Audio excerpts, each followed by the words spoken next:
After the end of World War II, the world was split into two, East and West. This marked the beginning of the era called the Cold War.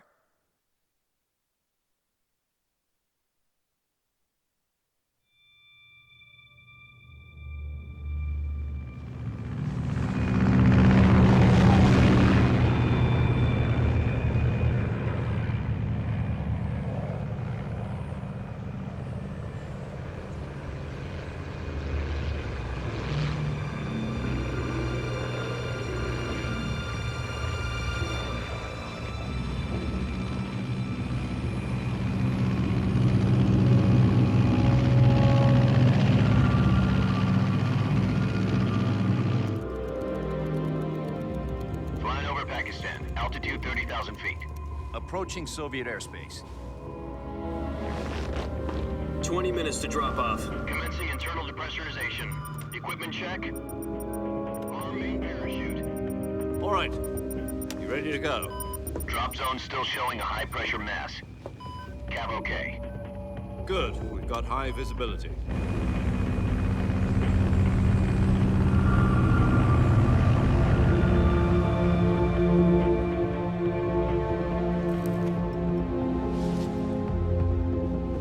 Put out that cigar.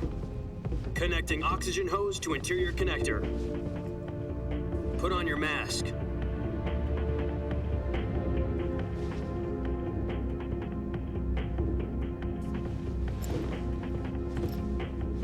Does this panty waste know what he's doing? Approaching release point. 10 minutes to drop off. Hey, are you deaf? He said put out the cigar and put on your mask.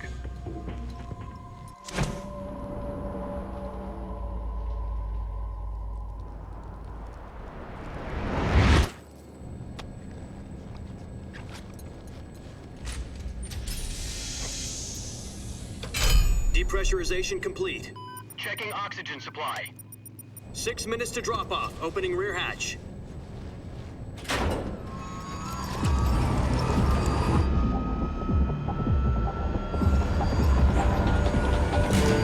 Sunrise.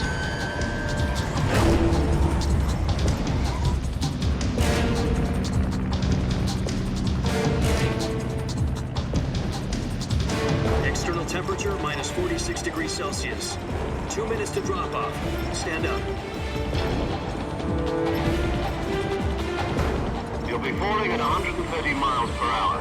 Try not to get frostbite from the wind chill. 1 minute to drop off. Move to the rear.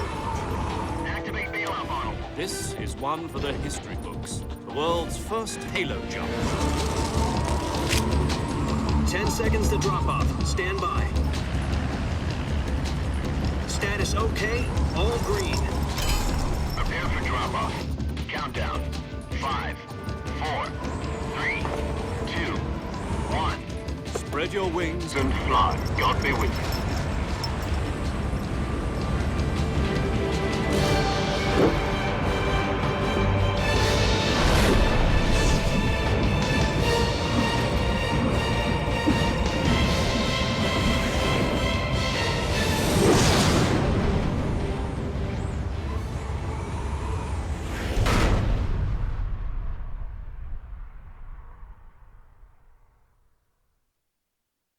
Jack, I've got some important news. The head of the CIA has finally given us the green light for the virtuous mission. Virtual mission? No, the virtuous mission. The future of our Fox unit depends on it. If it succeeds, we'll be officially organized into a unit. Virtuous mission? Sounds like some kind of initiation ritual. You know, don't get cocky. This isn't a training op. Right. So what exactly is this wonderful mission?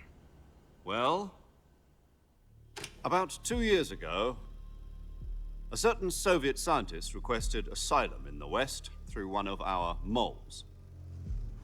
His name is Nikolai Stepanovich Sokolov. He's head of the OKB-754 Design Bureau, one of the Soviets' top-secret weapon research facilities, and the East's foremost expert on weapons development. Sokolov? Isn't he that famous rocket scientist? The very same. On April the 12th, 1961, the Soviets achieved the first manned spaceflight in history. The Earth was blue, but there was no God. Well spoken. The rocket that carried Yuri Gagarin into orbit was the A-1, known as the Vostok rocket. Sokolov is said to be the man most responsible for the multi-engine cluster used in that rocket.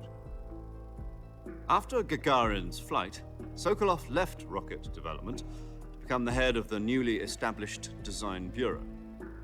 From a lowly technician to head of a design bureau, that's quite a success story, so why'd he want to defect? It seems he'd become afraid of his own creations. Afraid? Call it a crisis of conscience. And for that, he left his country and his family behind and went over the fence? Not exactly. One of his conditions was that his family was also to be taken safely to the west. We used a mole to get the family out first and succeeded in sneaking Sokolov over the Berlin Wall shortly afterwards. I was the one who conducted the operation. The security on the eastern side was still full of holes back then. Then what? We got Sokolov over in one piece, but the whole ordeal had left him exhausted, and we checked him into a hospital in West Berlin. It took him 2 weeks and more than 600 miles to get from the research facility in the Soviet Union to Berlin. He was in no condition to say anything coherent. And it was only a week later that we had something much bigger on our hands. The Cuban Missile Crisis. October the 16th, 1962, President Kennedy received word that the Soviets were in the process of deploying intermediate-range ballistic missiles in Cuba. The President demanded that the Soviets dismantle and remove the missiles. At the same time, he announced a naval blockade to prevent further missile shipments from reaching Cuba. But the Soviets didn't back down, instead placing their armed forces on secondary alert. Soviet transport ships carrying missiles continued on course towards Cuba. US and Soviet forces went on alert for an all-out nuclear war. Frantic negotiations were conducted through the UN's Emergency Security Council and unofficial channels to end the hair-trigger standoff. Finally, on October the 28th, the Soviet Union agreed to remove its missiles from Cuba, and so the world avoided a nuclear holocaust.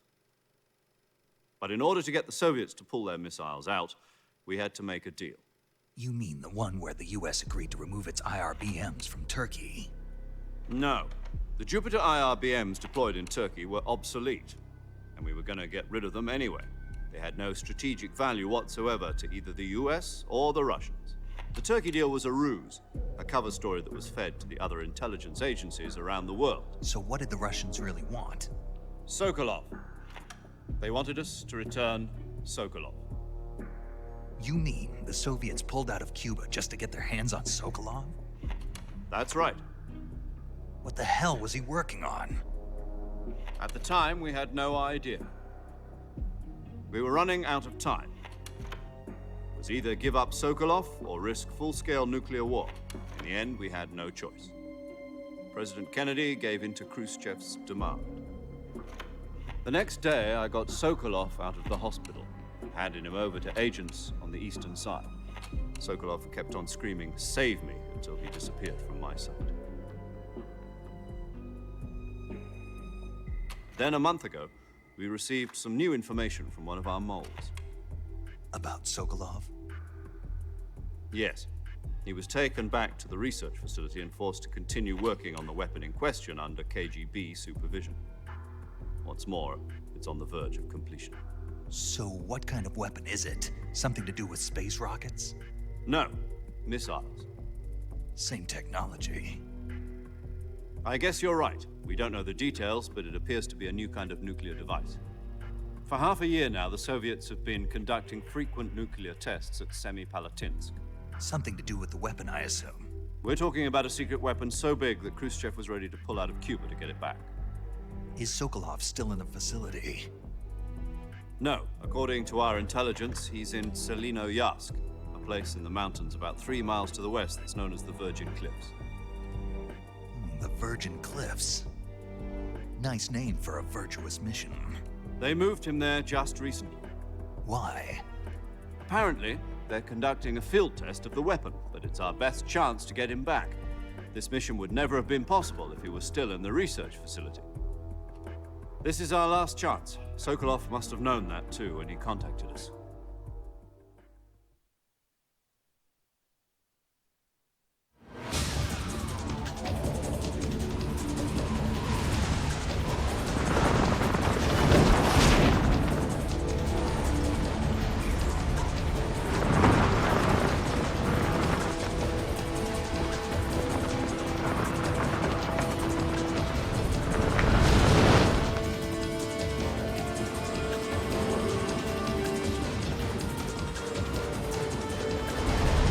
listen up, Jack. Your mission is to infiltrate Selino Yask in the Soviet mountains, ensure the safety of Sokolov, and bring him back to the West.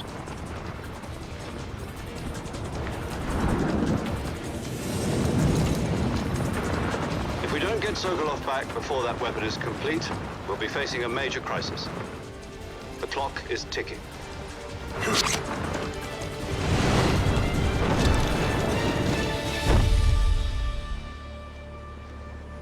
Once we've confirmed the rescue of Sokolov, stand by at the recovery point. A recovery balloon will be dropped at that point. Helium will be pumped into the balloon to inflate it. The process takes about 20 minutes. Once it's complete, the gunship's arm will latch onto the balloon and pull it up. The Fulton surface-to-air recovery system. I'm familiar with the theory. Take it easy. It's been combat-proven. Do you think Sokolov is up to it? The shock will be less than during a parachute jump, and the arm can handle up to 500 pounds. So you're planning on going over the border in a single combat Talon? She's equipped with two 6-barrel 20mm Vulcan cannons, as well as two 40mm machine guns. Sounds like she could hold her own against a battalion of tanks. Even with the fuel in the reserve tank, we're facing a 4-hour time limit. If all goes well, it shouldn't take more than a few hours. Home in time for dinner. But if anything goes wrong, You'll be eating dinner, breakfast, and all the rest of your meals in the jungle.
Do you copy?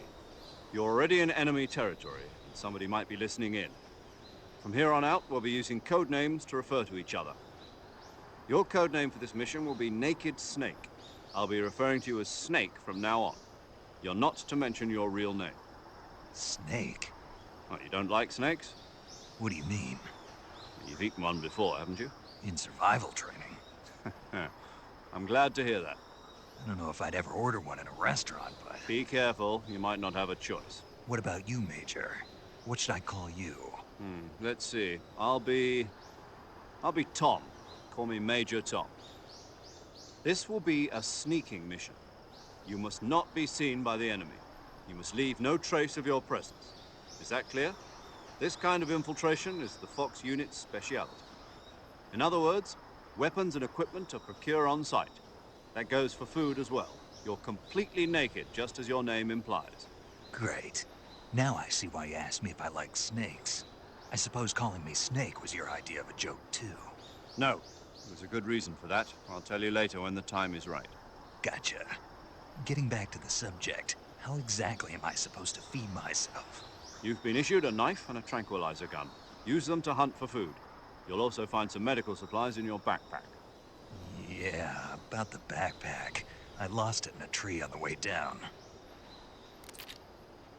I see. Well, you'd better go back and get it then. You know where it is? No problem. I can see it from here. It's stuck on a branch.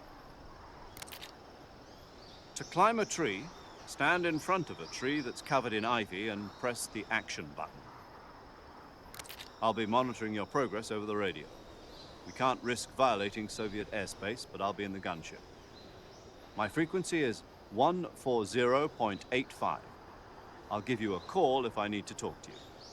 If you need to talk to me, use the send function. Okay, Snake, go get your backpack.